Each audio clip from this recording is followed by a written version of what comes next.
I was the backup option for 3 men. Number 1 was my childhood sweetheart. He was still hung up on his first love. Number 2 was the lead singer of a somewhat famous band. After we slept together, he lit a cigarette. We're still friends, right? Number 3 was my direct boss. He warned me coldly, don't have any delusions. I will only marry a woman from a matching family background. Until my mom urged me to go on blind dates. My childhood sweetheart took out his household registration booklet. The lead singer said, I can't live without you anymore. The CEO handed me a pigeon egg-sized diamond ring. No, didn't we agree from the beginning that we were just playing around?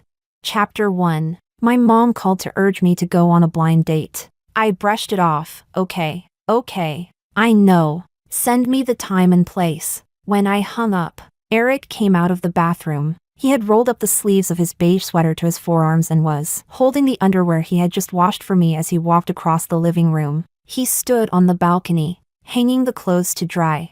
Whose call was that? My mom's. The man moved the clothes into the sunlight, then turned to look at me. The gentle sunlight cast a golden edge around him, and his amber eyes were as light as early autumn leaves. I won't be home for dinner tonight. I made fish and vegetables. The fish is kept warm in the pot, and you just need to microwave the vegetables. He pulled down his sleeves and casually ruffled my hair. So gentle it was almost pampering. Don't order takeout, I replied vaguely, and watched him leave with his bag. I knew his first love was coming back to the country today. Chapter 2. I lived with Eric. He treated me like a daughter, washing my underwear by hand, clothes washed, meals cooked, everything taken care of. But I wasn't his girlfriend. He had always been waiting for Lily. Strictly speaking, I was a backup. I wasn't like this before. It's all those shoujo romance comics misleading people, writing nonsense about an ordinary heroine and a gentle childhood best friend who secretly loves her. I took one look at those stories. Isn't that just like me and Eric? Growing up together, inseparable playmates. He was gentle as jade, but only close to me, his little childhood friend. I looked average, had average grades, an average personality, but he always walked me to and from school, tutored me, even gave snacks to everyone around me, telling them, please be patient with her. That fed my imagination, a teenage girl's budding feelings. I started writing diaries, knitting him a scarf, giving him chocolates, until graduation night. Eric came to our class with flowers and a gift. In the noisy private room, the boy in white sang a tender love song, then took the microphone and confessed his teenage feelings. Shy, pure. I was nearly moved to tears. Finally Eric said, I want to tell you, I really like you. I stood up and shouted, I also like you, Lily. The room went silent. Everyone looked at me. My face turned red. I'm going to the bathroom. Sorry. I fled in embarrassment. When I returned from the bathroom, through the crack in the door, the beautiful class belle and my handsome childhood sweetheart were standing on the stage. Everyone was cheering, kiss, kiss. The boy lowered his head and asked her with reverent restraint, may I, Yao Yao? The girl blushed and nodded.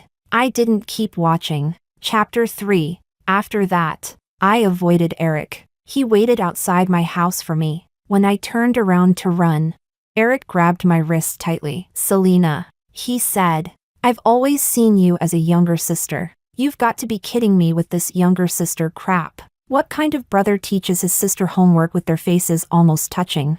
You boundaryless human central heating system. But I'd always handled things smoothly since I was young. Actually, I just care too much about saving face. I forced a smile. Haha. It's fine. You're such a good brother. Your little sister thanks you. Eric looked at me. He was good looking, with innocent puppy dog eyes and pale irises. Pitifully he said, then don't be mad at me, okay? Don't avoid me. I said, all right. Then immediately applied to a university as far away from him as humanly possible. Goodbye, sir. Chapter 4. Eric and I lost contact unilaterally for 4 years. He replied to messages in seconds. I replied after several lifetimes. He said he wanted to visit me during his vacation. My roommate and I immediately booked tickets and went traveling. Until my first year of work. He said he had been transferred to the company here. In my first year of working, I lived alone. I failed to become a capable, unbothered adult. Endless tasks and messy interpersonal relationships suffocated me. When I opened the door and saw Eric, I had already stayed up for 2 nights. My place was a mess, things scattered everywhere. Takeout boxes still in the trash. He was dressed neatly and held a large bag of fresh fruit. His eyes landed on the dark circles beneath mine. He simply curved his eyes and smiled gently. Like when we were kids. Knew you wouldn't take care of yourself. I was a little irritable. What are you doing here?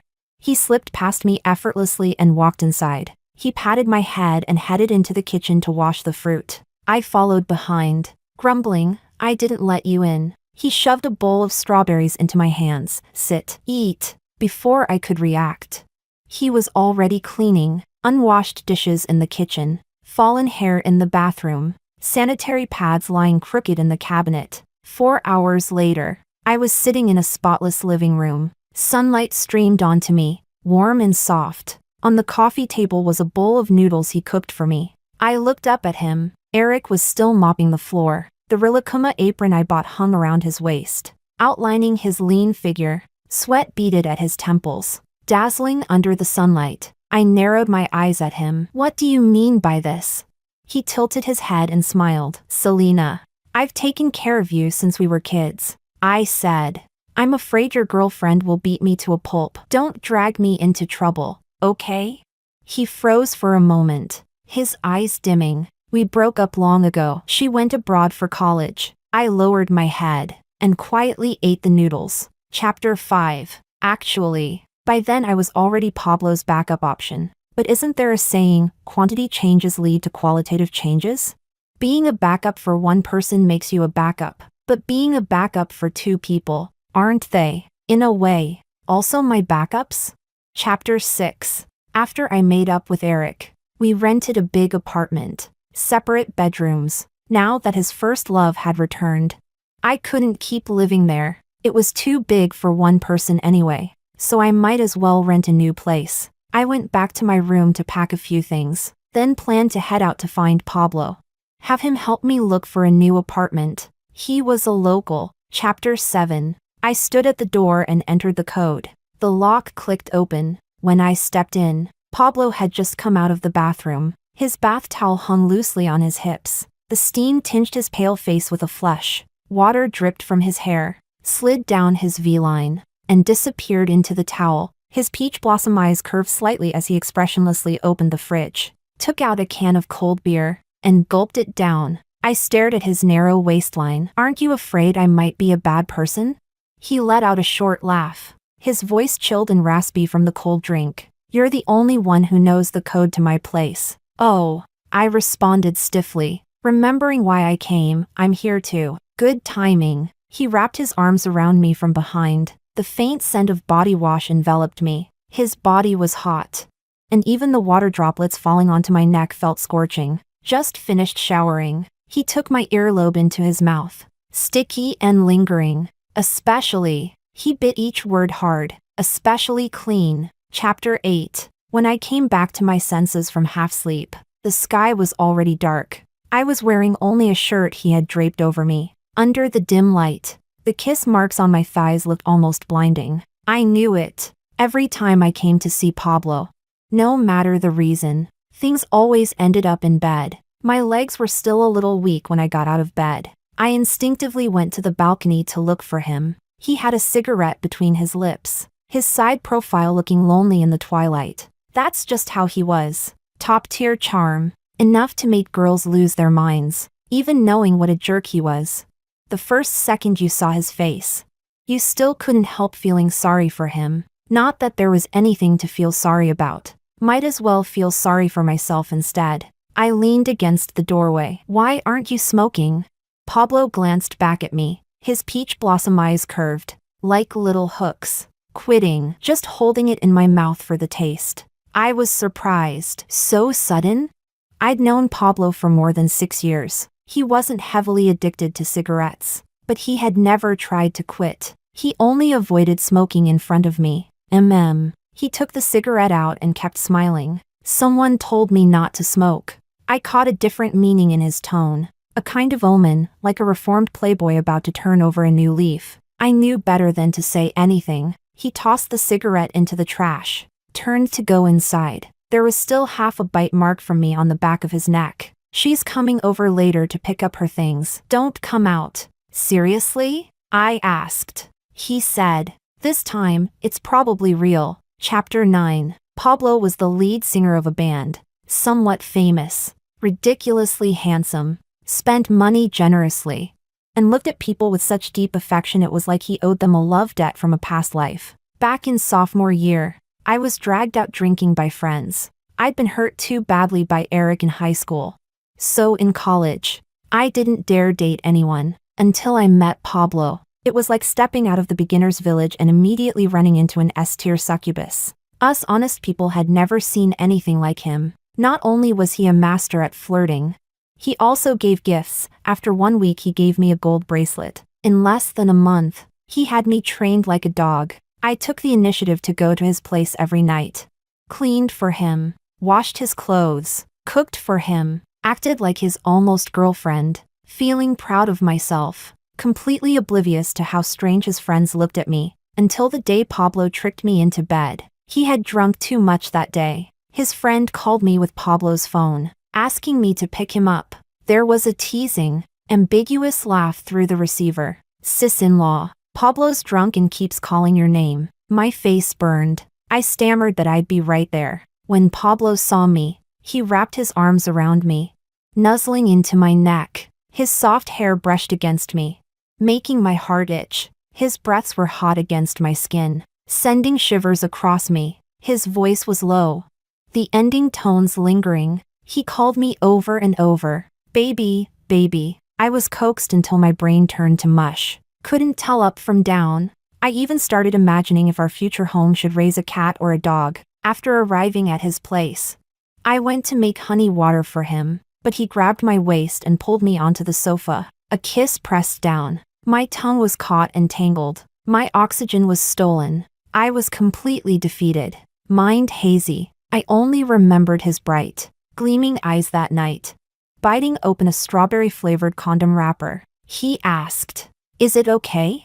I nodded. Chapter 10. Endless pleasure flooded over me like a rising tide. When I woke up, dawn was about to break. There was a silhouette on the balcony. The fire between his fingers flickered on and off. I instinctively picked up my phone to check the time. Early morning. The notifications were still pouring in, non-stop, all from different people. Baby, you're not coming to the bar tonight? Can I see you? Name your price. Pablo, can you please answer me? I really like you. I sobered up instantly, unlocked the phone. There was no password. The red dots on WeChat kept popping up. There were even money transfer notifications. My hands trembled a little. The balcony door slid open. Pablo walked in shirtless, red marks on his waist and abdomen still carrying traces of what we'd done. He was still smiling lazily. Awake? I held up the phone and looked at him. He said, "Pick anyone you want." I opened a chat. The other person had sent multiple messages, all unanswered by Pablo. I tapped on her moments. The person in the photos was stunning, glamorous, radiant, drop-dead gorgeous. He took the phone from my hand and said frankly, "That day I made a bet with my friends. You were the prize." I felt like crying and laughing at the same time. Should I be thanking him? Among all these beautiful women, he picked plain little me. He crushed out his cigarette and said lazily, "You liked it too, didn't you? Your voice sounded great." Smack. I slapped him. I must not cry, but the tears kept falling anyway. I pushed myself up. Pablo turned his head away, a red handprint blooming on his face. He clicked his tongue. "You really hit hard." I put on my clothes and supported myself against the wall as I walked out. Pablo grabbed his car keys. "Want a ride?" I ignored him, walked out on my own. He didn't say anything else. Chapter 11. Later. I kind of regretted it. That day I should have smashed him twice with the bedside lamp in the dark. How did I end up only giving him one slap? I'd been hurt twice in love, deeply wounded by scumbags. After sealing my heart off, I focused completely on studying. The pressure of graduate school recommendation in junior year was huge. I had nowhere to vent. My anxiety was so bad I lost hair every day. One day, unable to solve a problem again, I got a call from Pablo. He was dead drunk and calling random names. Roxana, I miss you so much. A wave of nameless anger rose in me. I decided to take a taxi over and slap him. As soon as I arrived, I banged the door hard. Pablo came to open it, supporting himself on the wall, leaning against it, looking down at me like a faint ghost light in a night forest, eerie and bewitching. I was startled for a second. In the next moment, he suddenly grinned, shamelessly. You came, jerk. I pushed him onto the sofa, straddled him, and slapped him. Pablo's face was hit to the side. I finally let out my anger. He covered his cheek, looking at me with eyes misted over, pitifully saying, "Still hit so hard as always, Selena." I sneered. "You filthy jerk." Pablo curled his lips, smiling like it meant nothing. Suddenly he grabbed the back of my neck, crashing into me. Wild and messy. I bit his tongue. He groaned, panting, refusing to let go. I slapped him again. He took it, then tried to catch my hand, and as we kept hitting each other, our clothes disappeared. This time it was chocolate flavored. My irritation turned me into a natural-born tormentor. Pablo cried and gasped. His peach blossom eyes reddened from crying, whimpering as he begged me, "Selena, good Selena." All my stress was released. Chapter 12. When I woke up, he was back to that dead fish posture, sitting by the bed smoking. He turned back, smiled at me. "We're still good friends, right?" My anger subsided. He didn't look as annoying. I calmly said, "Get lost," then got up and put on my clothes. He asked, "Want me to drive you?" I said, "Sure." Chapter 13. We silently started this disgraceful relationship. My only two requirements for Pablo were, use full precautions, and get checkups every half month. Thanks to Pablo, I was completely cured of my attraction to handsome men. My girlish fantasies died entirely. We did everything. Pablo had no bottom line. He was handsome, good in bed, knew how to sweet talk. Most importantly, free. He cried beautifully, and once off the bed, he turned into another person, careless, unrestrained, clear boundaries. I always thought someone like him would play around for his whole life. Chapter 14. There were faint voices coming from the living room. Pablo's voice was soft, laced with a smile, like he was telling a joke. And there was a girl's laughter, sweet and delicate. I opened the door a crack. Through the blur I saw a side profile. Slim, clean, long black hair, white dress, like a dewdrop on a gardenia. No wonder Pablo quit smoking so suddenly. I hated secondhand smoke. He only ever smoked on the balcony to avoid bothering me. I sat on the bed scrolling my phone for an hour. When I was about to leave, the two of them lingered at the entrance being lovey-dovey for over 20 minutes. After the door closed, I came out of the bedroom. Pablo still had a smile on his face, gentle, so unlike his usual self. At this point, I couldn't even bring myself to ask him about renting a place. Fine, time to cut things off completely. I said, "Let's not see each other anymore." Pablo paused, the smile fading. He looked at me steadily for a moment, then went back to his usual careless grin. "This trick doesn't suit you." He thought I was jealous, trying to play hard to get. I hadn't read shoujo manga in ages, and I didn't believe in those man chases wife in flames of regret stories. I said calmly, "I'm serious." He stared at me for a while, walked past me to pour himself some water, and said lazily, "It's not like ours was a relationship that required seeing each other anyway." I nodded. "Then I'm leaving." He didn't say anything. I changed shoes and walked out. Just as the door was closing, I seemed to hear a soft click, like the sound of a lighter. Chapter 15. I got home late. I reheated the food Eric left and ate it, then watched a show on the sofa for a while. It was late. He still hadn't come back. I hesitated, wondering whether to ask him, but then thought, they probably rekindled their love, burning with passion. Asking would make me seem clueless. Eric had stayed loyal to Lily all these years. After we moved in together, A single man and a single woman under one roof. There were several times we almost crossed the line, but at the last moment, Eric always backed away. A few times I even saw his second brother standing at full salute. Yet he pushed me aside and got up. I'm going to the bathroom. Call him a jerk? He had the charm and looks to be promiscuous, yet he was still a virgin. Call him faithful? This kind of boundaryless warm guy brings bad luck to whoever dates him. I walked around the house, drafting my moving plan, then immediately started packing. At first I was clumsy. Gradually, I became efficient. I sealed a cardboard box and stretched, then headed to the bathroom to shower. Folding clothes was something Eric taught me. He was very skilled with housework. When I asked him to teach me, he smiled at me and tapped my forehead. Just leave it to me, Selena. Selena said.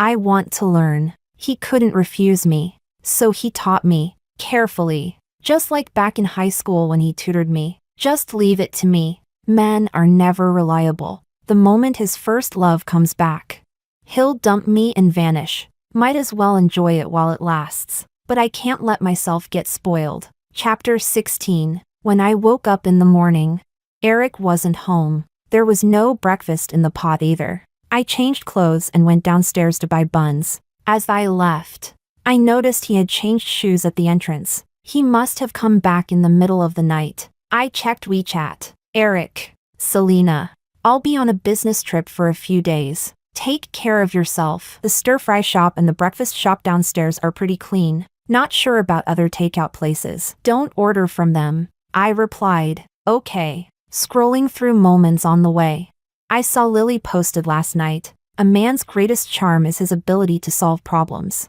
With a picture of a flight at the airport. Below, she added a comment herself. Just a small thing, the paperwork kept getting stuck and couldn't be done. Didn't expect him to ask for leave from the company immediately and take me back to my hometown to handle it. I took a bite of my bun and gave it a like. Chapter 17. Dragging myself to work with hatred. Happily slacking off on company time. In the pantry, coworkers were chattering about gossip. Did you see that beauty who went into Ryan's office today? Her legs are longer than my lifespan. You didn't see the necklace on her neck? The number of zeros in the price, I've only seen that many in Chengdu. I walked in. Someone immediately handed me a cup of coffee. Queen, I just made this. I really had become a seasoned veteran at the workplace. I took it and smiled. Thanked her. She eagerly leaned closer. Queen, did you see that beauty who came to find Ryan today?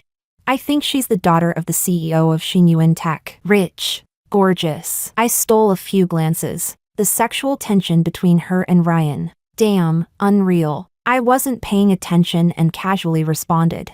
Sounds like a perfect match. Selena. A cold voice behind me. The gossip stopped instantly. I turned and saw Ryan standing there. Expression icy. Tall. Long legs. Wearing a tailored suit that screamed old money elegance. Emotions unreadable. For a moment, I felt guilty for no reason. He shifted his gaze away indifferently. Meeting with the marketing department in half an hour. I acknowledged softly. Watched him turn and walk away. The lingering chill made everyone too scared to speak. Chapter 18. Ryan. My boss. An aloof flower on a high mountain, cold and unapproachable. So strict that no one ever walked out of his office smiling. But the company benefits were too good. Coworkers said Ryan had a sort of unexpected charm. He looked indifferent.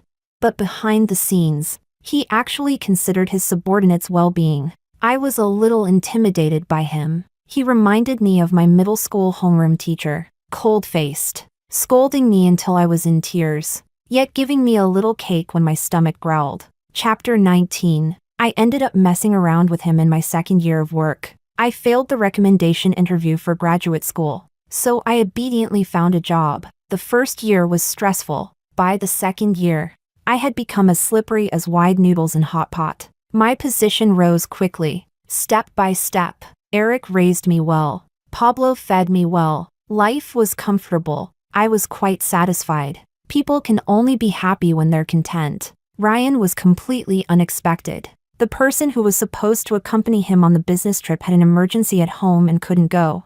So I took over at the last minute. I was in full corporate slave mode. flattering the leaders, flattering the clients, serving tea and water, lowering myself as needed. That night at the banquet, the client got drunk, insisted on forming a sworn sibling bond with Ryan. The two of them chugged one glass after another. When I supported Ryan back to his room, he couldn't even walk straight. His body was dead heavy. I was sweating from the effort. I had just finished ordering hangover medicine when I turned around and somehow he had gotten into the bathtub. Ryan!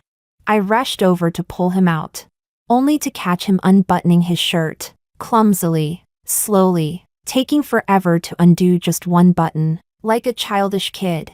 I was stunned. I reached over to help button him back up, but every button I fastened, he unfastened one. Finally, he got annoyed and ripped them open in one go. The buttons flew across the floor. My eyes went completely wide. Ryan lifted his gaze, those eyes shimmering, hot. He took off his clothes and threw them on the floor. I picked them up, wanting to cover him. I'll lower the AC for you, Ryan. Put these on first. He threw them even farther. I went to get them again, turned around, and his pants were already off. Me, D?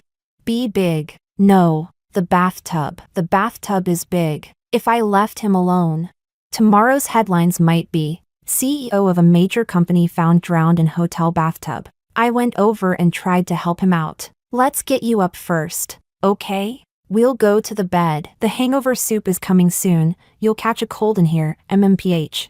Ryan held the back of my neck and kissed me, lips against lips. It felt like he was simply trying to shut me up from rambling. The smell of alcohol made my head dizzy. Ryan reached out to turn on the water. Warm water started flowing. I reached out to turn it off again. Ryan got annoyed and bit my lips, held me tightly in his arms. I cried out in pain for a second. He took advantage of the moment, pushing forward, sweeping in, conquering everything. It took a long time before we separated. Ryan's lips were swollen, a sheen of moisture clinging to them. He raised his eyes to look at me, those sharp phoenix eyes now shimmering with liquid heat. I was silent for a moment. A good girl would have pushed him away, but I wasn't a good girl. I lowered my head and kissed him again. Chapter 20. I slept until late morning. Felt like I'd gone through an MMA match with someone. When I woke up, the sound of running water came from the bathroom.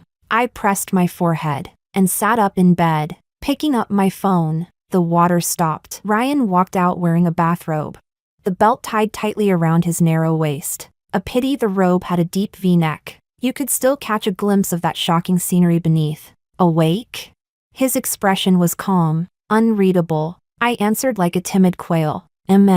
He sat in the single-seater sofa and picked up his phone. Selena, your workability is acceptable. You have a kind of steady quality. I thought you would be relatively safe. Indirectly saying I looked average. He tapped a few times on the screen. My phone chimed. I looked down and unlocked it. A transfer notification. My eyes went wide again. Alcohol and adult stress sometimes cause low probability errors. He spoke concisely. I don't want this to become complicated. I nodded immediately. Since it's a mistake, we should correct. At the company, we are simply superior and subordinate, he said, in private. It's flesh and money, very pure. I was stunned. He looked straight at me, his eyes deep like a dark pond, cold enough to freeze a person if they fell in. He ignored me and changed clothes on his own. Selena, he walked to my bed and looked down on me from above. There was undisguised contempt in his eyes. Do not harbor any delusions. I will only date a woman of matching family background. Chapter 21. After he left, I lay down again, still immersed in the ecstasy of that huge transfer. As for what he had just said, I didn't really listen. Zero damage. Chapter 22. My first time being a rich man's companion on call. I had no experience. Ryan was not hard to serve. As long as I showed up whenever he called, that was enough. He didn't have many demands, no special preferences. After finishing, he told me to leave, didn't care whether I was tired or not. His technique was decent, but his aftercare was terrible, and just like that, half a year passed. I worked diligently. Finally, it was Ryan's birthday. I didn't know what other people in my profession did. So I even went online to ask. All sorts of weirdos crawled out in the comments. In the end, I decided to give him a pair of cufflinks. I hired a designer to create the concept, then had them custom made according to the blueprint. Time-consuming and expensive. I sighed at myself. Even as a companion, I was still so dedicated. Chapter 23. On his birthday. To show that I took it seriously, I handed him the jewelry box after reporting work that morning. Ryan, happy birthday. Ryan's eyes fell on the small box. His expression was hard to read. Thank you, but he did not reach out to take it. Selena. He lifted his eyes, his phoenix-shaped eyes sharp and cold. A chill that kept people miles away. I remember telling you that our relationship cannot progress further. No need to use these little tricks. You'd be better off focusing more on your work. Very indifferent. Do not overstep. I bent slightly and nodded. Understood. Then this. I tried to take the box back. He said, leave it. I stepped out. Internally, I cursed him. What a difficult man to serve. Ignore him and he gets upset. Take him seriously and he also gets upset. Flattering the boss really is a skill. Chapter 24. I didn't know if Ryan did it on purpose. Work that day was especially difficult. I worked overtime for a bit. When I was leaving, I ran into the cleaning lady. She couldn't hide the joy on her face. She was holding a small box. Looked familiar. I called out, Auntie. She stopped. My eyes fell on the small box in her hand. Confirmed it. It was the one I had given him that morning. I was confused. This is... I sometimes ran into her in the restroom and we'd greet each other. She didn't hide anything. Smiling brightly, Boss Ryan gave, oh, no. I saw this box when I was cleaning and throwing trash. Something about it looked valuable, so I opened it just to check. And goodness, the thing inside was brand new. Looked expensive at one glance. I was afraid someone dropped it by accident, so I went and asked Ryan. Auntie grinned wide. He said it was trash, told me I could just deal with it. I froze for a moment. She continued.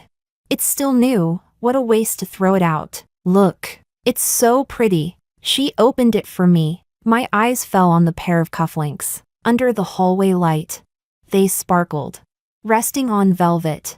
Exquisite and beautiful. Yes, I smiled. One look and you can tell they're valuable. Auntie nodded. Exactly. Rich people, I swear. I said, Auntie, you should head home early. Looks like it's going to rain. Yes, I'll go now. I watched her back as she walked away. A windfall like that. Even her steps were lighter than usual. I withdrew my gaze and went to the elevator. Chapter 25. The elevator doors closed. My stiff smile reflected back at me. His damn father. I was so angry flames almost shot out of my head. You could have just said you threw it away. I would have gone and retrieved it myself. A whole month of my salary wasted. Damn capitalist. You think money is easy to make? I made up my mind. I was going to get every last cent back from him. Chapter 26. On Valentine's Day, I asked him for a gift. Ryan sent me a single question mark. Nervously, I sent him the link to a code on Taobao. Ryan. Did he think I was being too greedy? I typed. Haha. Actually, I just wanted to ask if you think it looks nice. The typing cursor was still blinking. The next second, a payment successful notification sounded, and a transfer from Ryan, worth 5 or 6 times more than the coat. I was briefly stunned, but didn't forget to thank the boss before accepting the money. Chapter 27. Actually, I didn't dare to take too much. I was afraid Ryan would scold me. Look at yourself. Are you even qualified to ask for that much? I always calculated how much I could take based on my looks and market value. Sometimes Ryan looked at me oddly, as if he despised how petty I was. The things he voluntarily gave me were always 10 times more expensive than anything I asked for. After a while, I stopped asking, just waited for whatever slipped through his fingers. Even that was worth half a year of my salary. Damn rich people. Chapter 28. After becoming a backup, my life actually became more comfortable than before. When I ran into coworkers who used to trip me up, I could even smile and greet them, although being someone's backup is shameful. The big fat orange cat once said, with Ryan as my ATM, Pablo as my bed-warming servant, and Eric as my foot-washing servant. I have more than enough. Chapter 29. Without Eric. Without Pablo, I had some minor regrets. But it wasn't a big deal, only Ryan.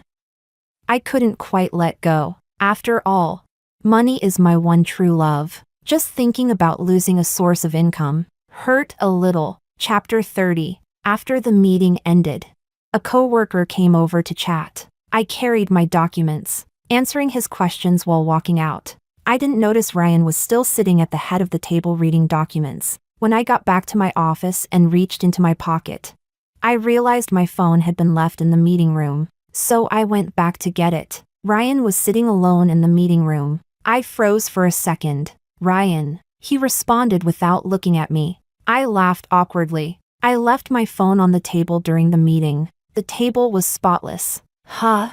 I walked to my previous seat and looked underneath. Nothing. Weird, maybe I left it in my office and forgot. Haha, my memory has been terrible lately. I talked while heading out. It's here. Ryan tapped his fingers on the table. I looked over. His expression was unreadable as he met my eyes. I walked over and picked it up. Thank you, boss. I'll head back to This tactic is terrible. He cut me off.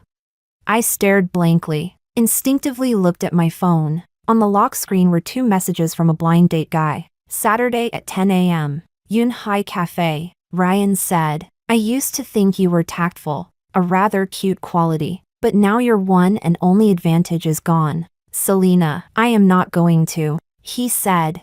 This ends here. Okay. I nodded. He seemed stunned for a moment, almost adorably surprised. I said, then I'll get back to work. He said nothing. I turned and left quickly. Perfect. Cutting off all 3 of them in one go. Chapter 31. Holding my phone.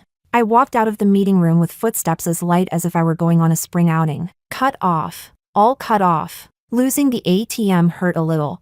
But if the old doesn't go, the new won't come. My mom was right. It was time to live like a normal person. I immediately replied to the blind date guy. Okay. He replied instantly. Looking forward to meeting you. Pretty polite. That made my mood even better. Finding a new place to live also got added to the agenda. I quickly browsed several 1-bedroom apartments online and made appointments to view them over the weekend. Saturday. I woke up early and put on full makeup. Looking at myself in the mirror, I nodded in satisfaction. Today I was also an ordinary, unremarkably chic city beauty. Yunhai Cafe. I arrived 10 minutes early. He wasn't here yet. I ordered a latte and found a seat by the window. Just as I sat down, a phone call came in. An unfamiliar number. I answered. Selena. It was Pablo. His voice hoarse, like sandpaper scraping. What do you want? I asked flatly. Where are you? If you have something to say, say it. If not, I'm hanging up. Don't. He panicked. I just want to see you. We already agreed, didn't we? I know. His voice lowered. Just one look, okay? I was annoyed. Pablo, don't act like we're parting forever. You were the one who said we should just be friends. You were the one who said you wanted something serious with someone else. What's wrong with you now?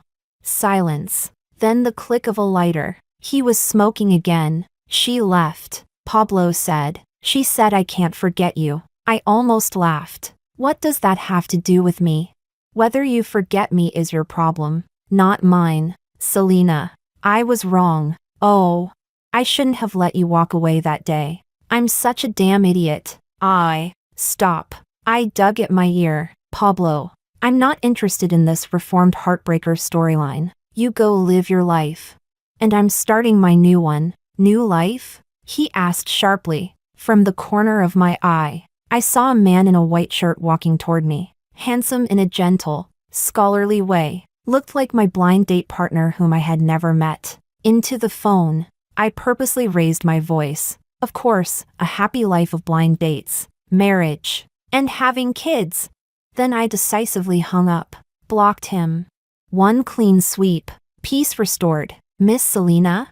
The man stopped in front of me. Polite. Yes. Dr. Oliver? He smiled and sat across from me. Sorry to keep you waiting. His full name was Oliver, a dentist. Just like his name. He didn't talk much.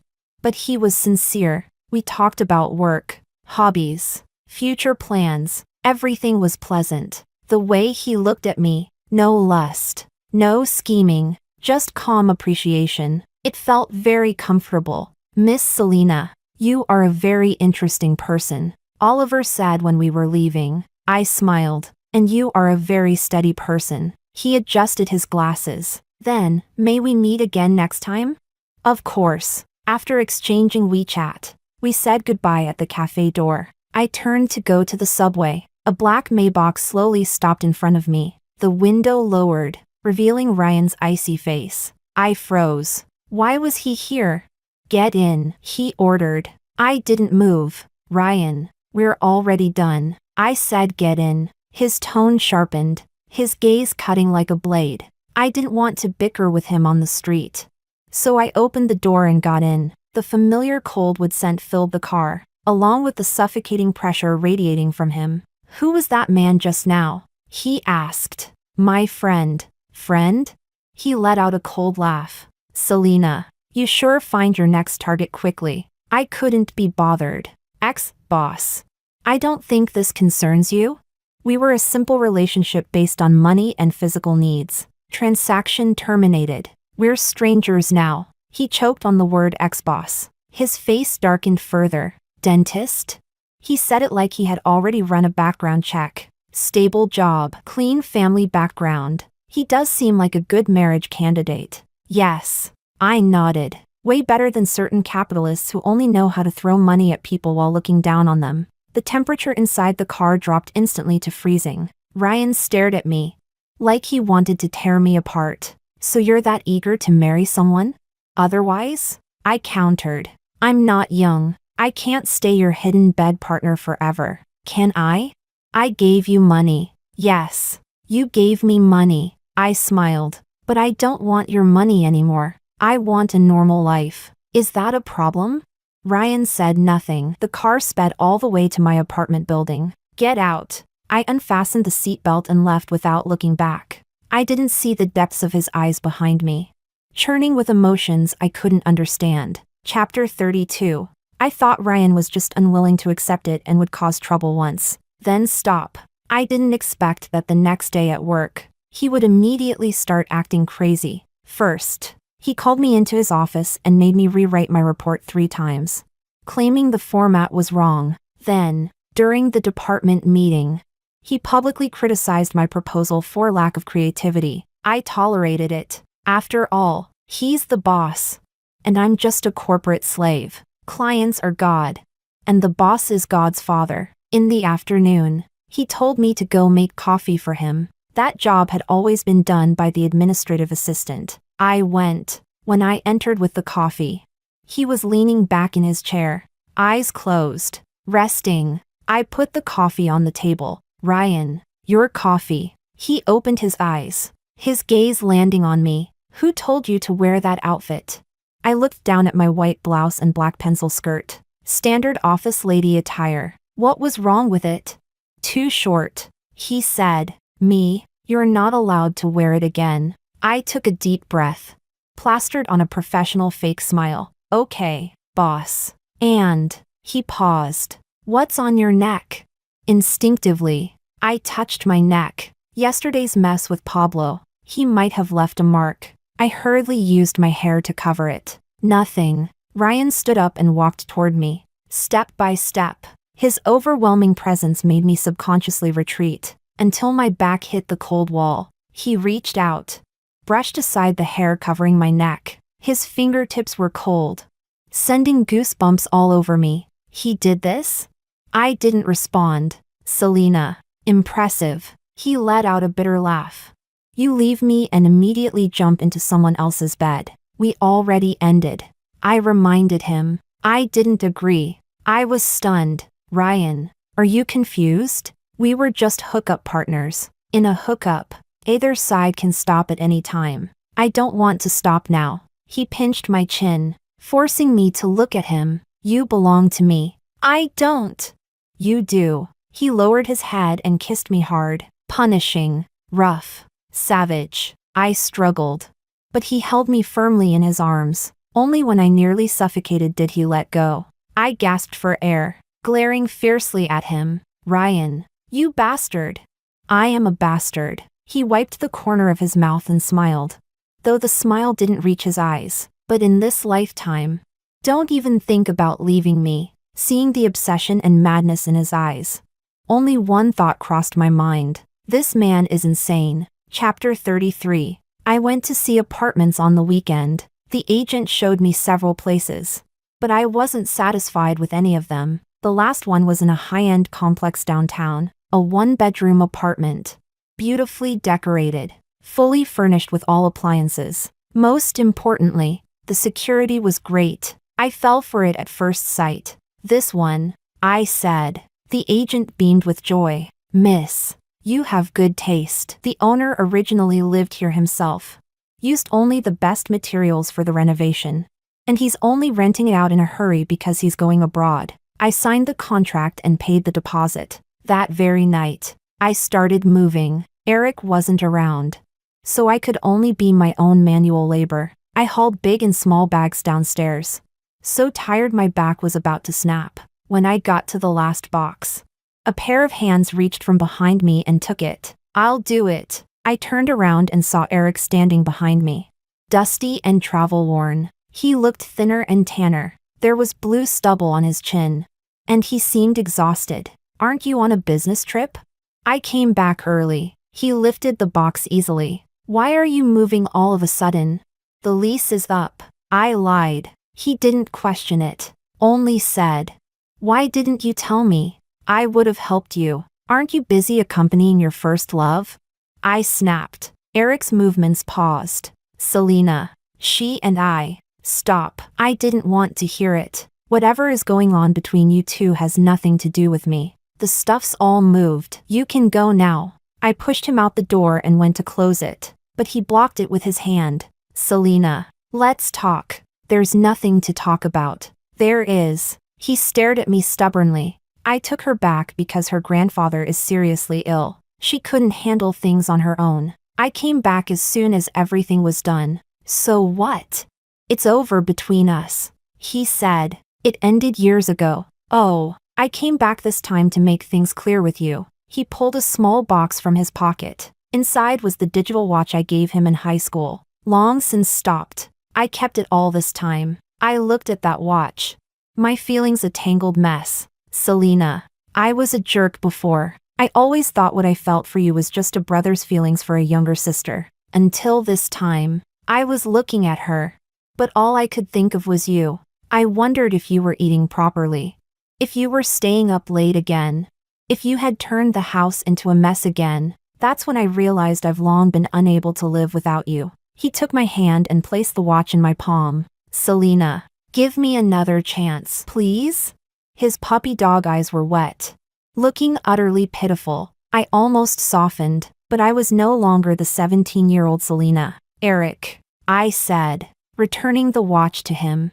It's too late. There's no going back for us. His gaze dimmed instantly, like a golden retriever abandoned by its owner. I steeled myself and closed the door. From outside came his hoarse voice. Selena, I won't give up. Chapter 34. I thought my new life would start smoothly after I kicked out 2 lunatics. I was wrong. The next day at work, I found a huge bouquet of blue roses on my desk. The card was scrawled with, "To my queen," signed with a cocky F. My co-workers crowded around, faces full of gossip.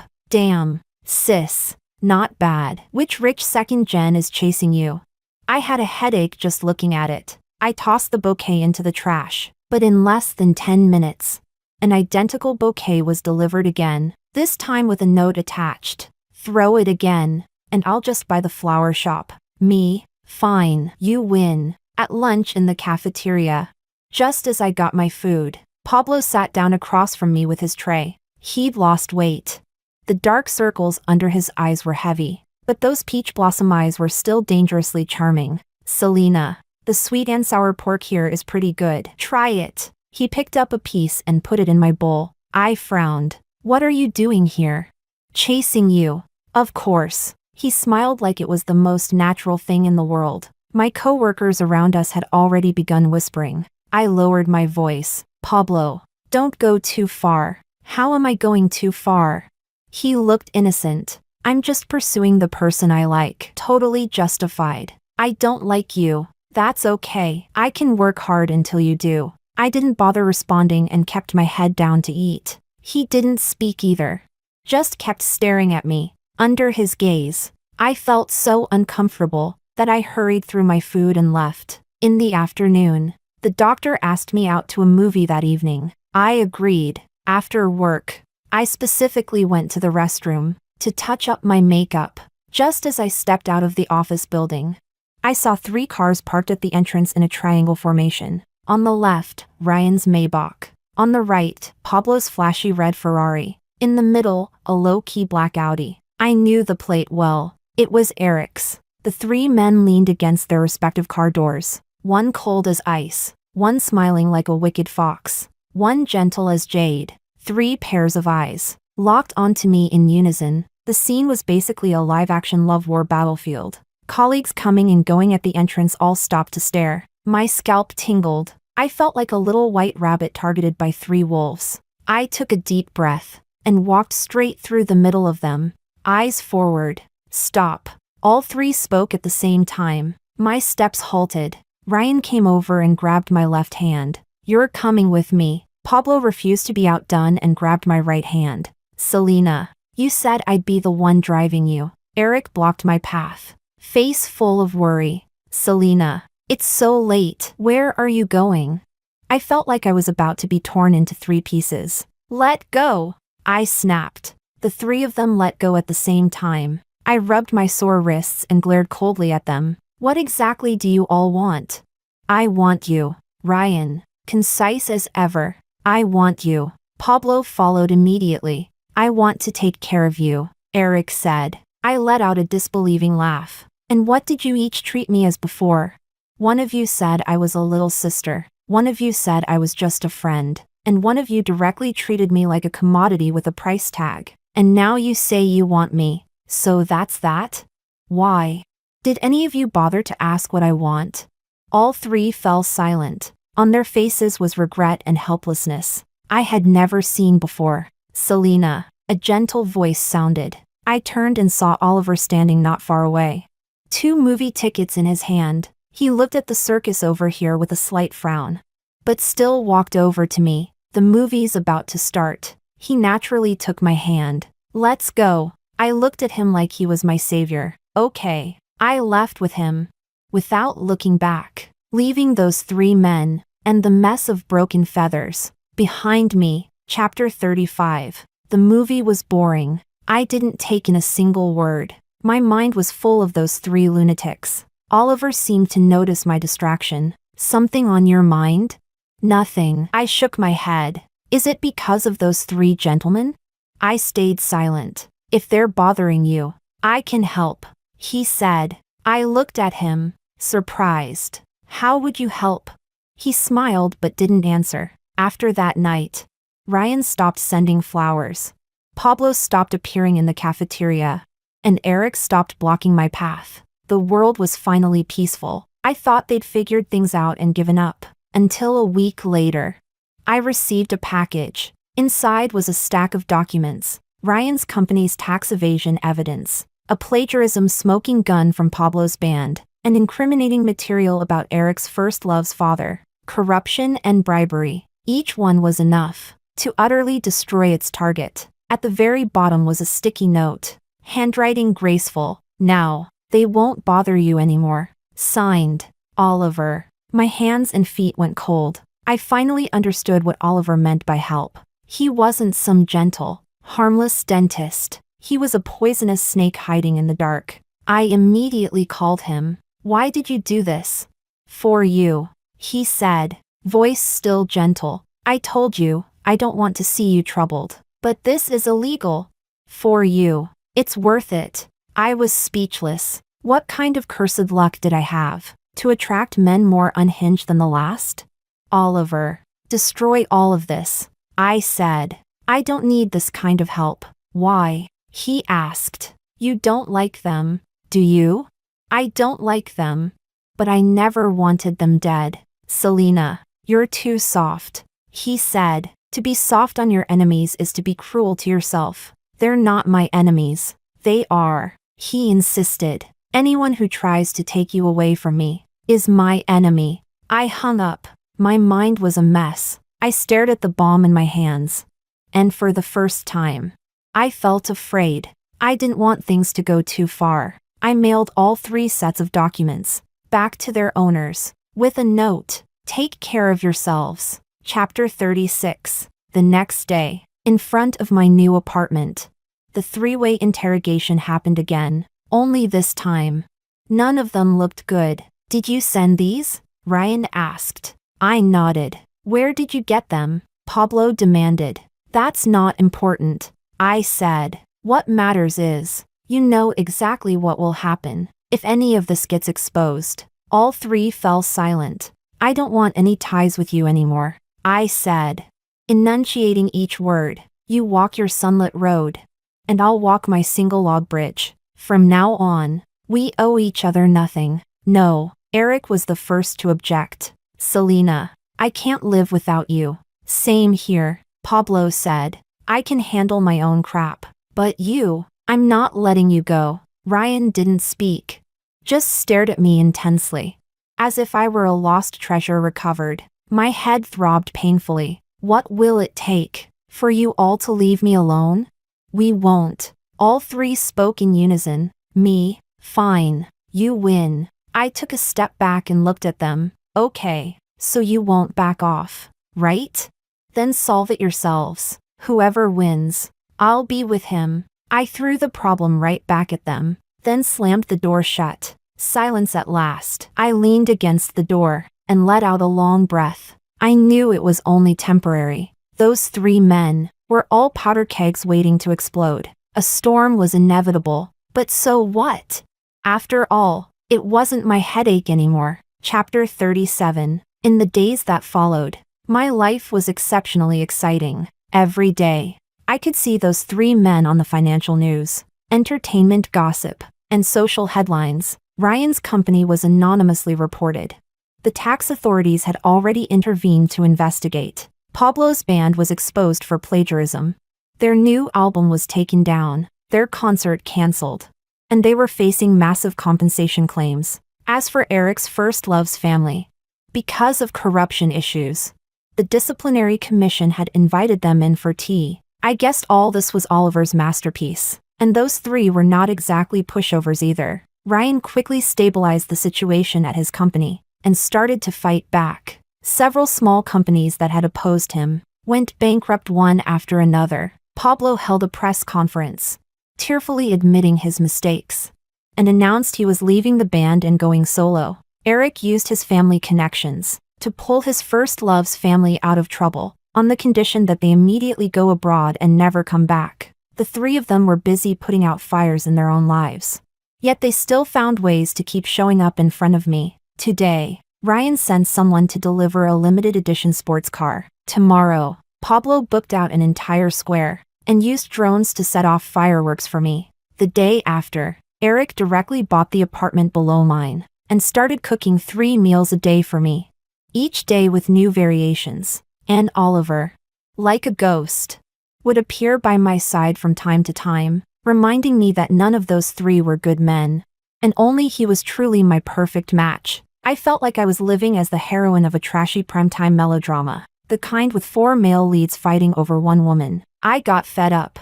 I invited all 4 of them to my new place. 4 men sat in my small living room, clearly divided, each one annoyed by the others. The air was thick with gunpowder. I sat across from them, legs crossed. All right, say it. What do you all actually want?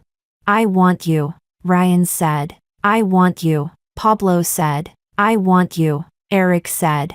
I want you, Oliver said. I laughed. But I don't want any of you. I just want to live my own little life. The way you're acting is making things very difficult for me. All 4 men stared at me in silence. Here's the deal, I said. I'll give you a choice. From now on, all 4 of you have to listen to me. If I tell you to go east, you don't go west. If I tell you to beat the dog, you don't go chase the chickens. Whoever can't do it, or makes me unhappy, disappears from my sight immediately. If you agree, you stay. If you don't, you can leave right now. I thought at least 1 or 2 of them wouldn't be able to stand the humiliation and would storm out, but to my surprise, not a single one moved. Ryan, all right. Pablo, no problem. Eric, I'll do whatever you say. Oliver, as long as I can stay by your side. I looked at the 4 of them, a domineering CEO, a rock and roll bad boy, a loyal childhood sweetheart, and a Yandere dentist. All of them had become my subjects under the hem of my skirt. Suddenly, I felt like this wasn't such a bad arrangement. What's the point of being someone's backup? Being the queen is what's truly fun. I cleared my throat. All right then, I'm announcing rule number 1. Number 1, Eric, from now on, you're in charge of my daily life. All housework is on you. Eric's eyes lit up. Okay. Number 2, Pablo, you're in charge of my entertainment. Come whenever I call. Pablo whistled. Gladly at your service, my queen. Number 3, Ryan, you're in charge of my finances. Simply put, you're my mobile ATM. Ryan's face didn't change as he gave a small nod. As for you, I looked at Oliver. You're responsible for dealing with certain problems that those 3 can't handle. Oliver smiled. Like a sly fox. As you command. I looked at them, very satisfied. Good. From today on, you all belong to me. Behave yourselves. If you perform well, there will be rewards. If you don't, I paused and gave a wicked little smile. I'll replace you. From then on, I started living the life of my dreams. In the morning, Eric would make a nutritious breakfast and gently wake me up for work. Ryan's driver would be waiting downstairs right on time, and the balance in my bank card refreshed my understanding of money every day. After work, Pablo would take me to the latest movies, the hottest live shows, or just sit by the river playing his guitar, singing love songs for me. On weekends, if I wanted to stay home, I stayed home. If I wanted to go out, I went out. Eric kept the house neat and tidy. Ryan handled all itineraries and expenses. Pablo accompanied me in going wild and being silly. If someone with no sense decided to mess with me, before I could even say a word, Oliver would make sure they learned what it meant to vanish from the human world. As for me, all I had to do was lie flat and enjoy it. My friends all said I was being kept by 4 men. I corrected them. Wrong. I'm the one keeping 4 men. One whose job was to stay pretty like a flower. One whose job was to make money and support the household. One whose job was to do the laundry and cooking. And one whose job was to take out the trash. This kind of life, even a god couldn't offer me a better deal. I was no longer anyone's backup. They were mine. And what's more, they were happy about it, and proud of it. After all, how could a man chosen by the queen be ordinary?